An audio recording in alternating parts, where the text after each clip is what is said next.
What is ontotheology? Ontotheology is the theology of being. There's this idea in Catholicism of God as actus purus, the pure and eternal act of being. So, what does this mean? Well, God is, as Aquinas puts it, being itself. Now, the idea of God as actus purus originates in church fathers like, Gregory of Nicaea. Well, it can be found in, the scriptures, for example, the book of Acts, with Paul saying, in him we move and find our being. Well, he's quoting, Greek philosophy there, but, and there's probably more instances of in scripture than that, but it's really expanded upon by church fathers like Gregory of Nicaea. Then it's really expanded upon by medieval philosophers like Augustine of Hippo and St. Thomas Aquinas.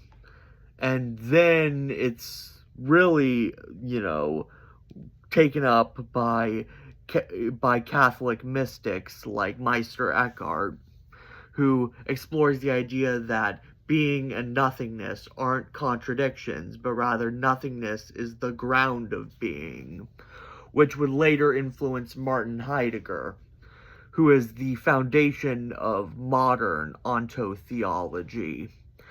Now, Martin Heidegger is arguably the most influential philosopher of the 20th century, but he's also one of the most controversial. Now, why is Heidegger so influential? Because he influenced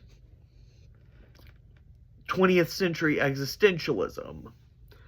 Camus, Sartre, Beauvoir, all can be credited as being influenced by Heidegger, as well as Foucault, Deleuze, Guattari, all can be credited as being influenced by Heidegger. But also, Heidegger can also be, Heidegger being an interwar German philosopher, is also can be said to be, you could also guess why Heidegger is controversial, because he accepted university positions during the Nazi regime, and he also believed during the Nazi regime that the Nazis, because he had this pastoral idea, and he believed that the Nazis would achieve this, but then soon after the Nazis came to power, he realized the Nazis weren't going to achieve that. He didn't oppose their anti-Semitism. Yikes. So yeah. And I don't think he ever spoke about the Holocaust, which is an even bigger yikes. So yeah, but he still had an interesting critique of modernity, and a interesting interesting ontological system, which was influential both on existentialism and postmodernism, which is why he's so influential. But his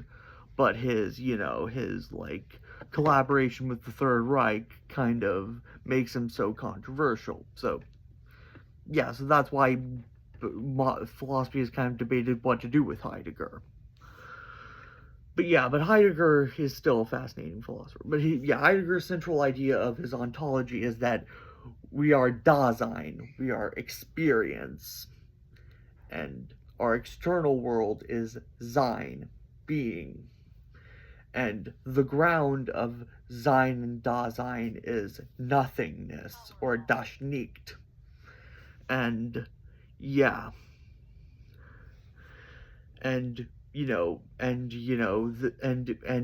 Dasein, our experience, our world of experience, sensory experience, and our thought can, become one with Sein and das Nicht through what Heidegger calls transcendence, which he believed could be achieved both in moments of dread, moments of being in the world.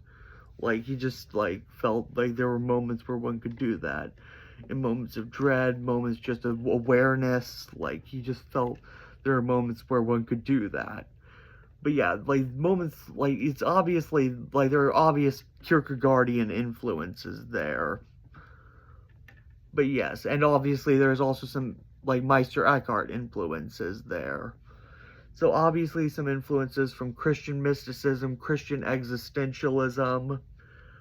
Like, despite Heidegger being an atheist, he's obviously influenced by a lot of Christian theologians. So yeah, so that is, like, very interesting about Heidegger.